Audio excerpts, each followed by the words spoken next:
হলো গিয়ে ভারতবর্ষের নারীদের অবস্থা আজকাল। তারা হাজারো স্বপ্ন নিয়ে এগানোর চেষ্টা করছে, আর ঠিক তখনই পুরুষ রূপে কাপুরুষ চণ্ডালের শিকার হচ্ছে সেই নারী। আমাদের দেশ তো স্বাধীন হয়ে গেছে প্রায় অনেকগুলো বছরই হলো, আমরাও তো এই ভারতবর্ষেরই এক নারী। তাহলে আমাদের কি স্বাধীনতার কোনো অধিকার নেই? ভদ্র পুরুষ রূপে কোনো চণ্ডালের শিকার না হয়েই কি আমাদের স্বপ্নের কাছাকাছি পৌঁছতে নেই? যেই দেশে নারী শক্তির পূজারী আমরা সবাই, সেই দেশেই এই নারীদের এত অসম্মানের শিকার হতে হয় কেন?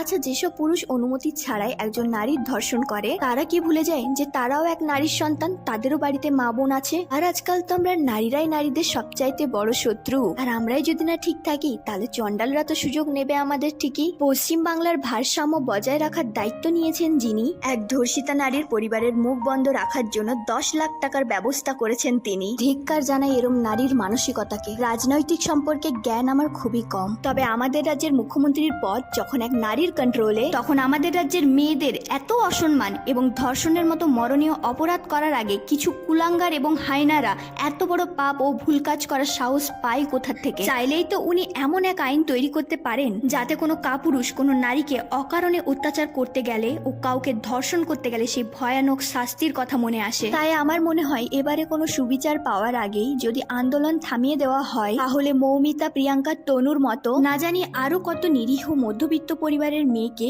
এরম অত্যাচারিত এবং অসম্মানিত হয়ে হারতে হবে এই হায়নাদের কাছে। মনে রাখবেন, যারা নারীকে সম্মান দিতে জানে তারা কখনো চরিত্রহীন হয় না।